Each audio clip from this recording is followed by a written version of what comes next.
Today we're going to be talking about companies that you can retire on in 30 years. Say you're 30 years old now, and by 60 you can get a cash boost and never work again if you just place a bit of money now and forget it's even there. Then one day when you're 60 you can wake up and say, remember when I placed a few thousand when I was 30 years old? It's worth $250,000 now. Our world has a problem that the companies I'm going to talk about today solve. We're running out of water faster than we think. With our population spiking, more agriculture, and industrial developments, we've doubled our freshwater dependence in the past 50 years. And we have two solutions. Either number one, we reduce our dependence on water, or number two, we increase our supply of water. And the first solution really isn't going to work that well. People are going to need to use water and won't cut back that easily, especially with an ever increasing population. That leaves us with our second option. We increase our supply. Now, temporarily, such as to places like California, we can divert the water from other places that have abundant water to places like California.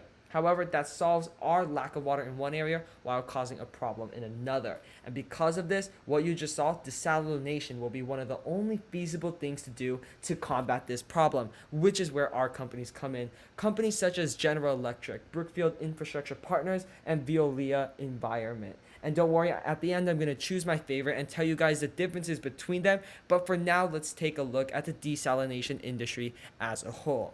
Look at Saudi Arabia. Lack of water, plenty of energy. They rely on desalination for half the nation's drinking water. But the thing is, our country will become more and more like Saudi Arabia's as time passes. So our reliance on desalination will only increase as a whole in the very long term. People are already looking to the Pacific Ocean. A desalination plant supplies San Diego County with 7% of its water needs. It's contracted with the United States and is worth $1 billion, and the US is paying it $110 million a year for 30 years. Which brings me to my next point.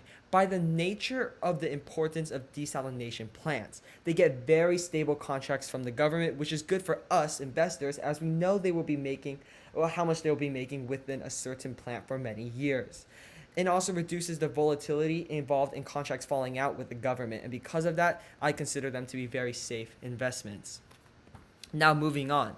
People could say, well, you need a lot of energy and power to fuel desalination, and that's definitely true, but we have to look at the trajectory of improving energy systems, right? As time passes, desalination will become more effective, solar panels will, and etc. Also, we need water. We have energy from at least the sun, wind, and nuclear. We're not going to die of thirst, and more probable in the closer future, let our farmers suffer with water scarcity.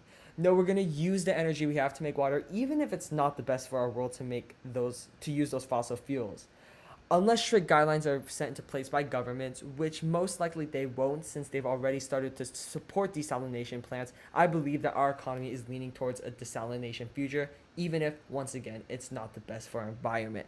Which brings me to General Electric, which you just saw come up. Let's take a look at these specific examples. Now, if you want to go US companies, General Electric is the top, and it's one of the biggest water treatment companies in the world. On Catalina Island, has a desalination plant that has 150,000 gallons per day. That's how much it produces, okay? So, of course, we look at General Electric, right? Huge market cap as shown by this graph. This desalination plant is just one tiny fraction of it. And we'll get to how this affects our company and how it affects our investment decision later on, okay? But for now, we're just going to be talking about desalination plant on Catalina Island. So, as I said, it has 150,000 gallons per day production rate, and it costs them about $3 to $6 per 1,000 gallons to produce this much water. So it's not the steepest price you could possibly imagine. Unsurprisingly, though, 70% of the cost is for fuel. The worst part about desalination right now, though they remain optimistic about the prospects of solar powered desalination. So it makes sense, right? With General Electric, with this which is in the energy market, has a leg up in desalination that's so energy intensive. It's so energy intensive to do desalination, so General Electric has a leg up on other companies. A researcher at Pacific Institute estimates that Californians are currently using about 51 gallons per day per person. So if we do the math for 4 million people living in Los Angeles, that's 204 million gallons for Los Angeles every single day, meaning that there's significant room for General Electric to get even more contracts to provide water besides the one on Catalina Island.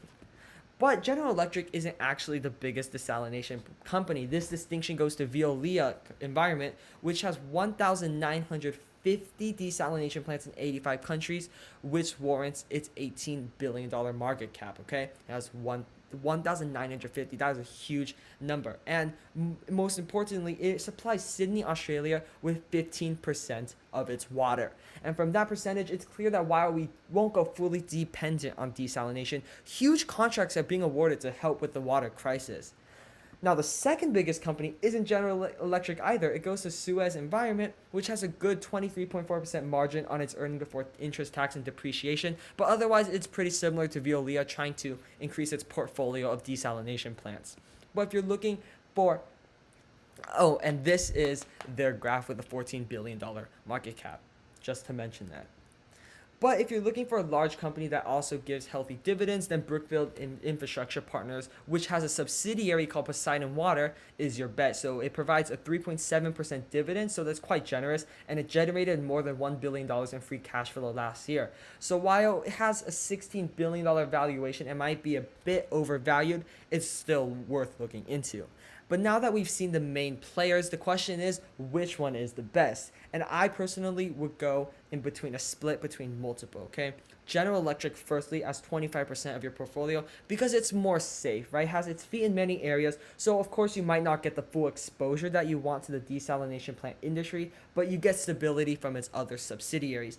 I think that it still has room to grow, especially in the United States, however.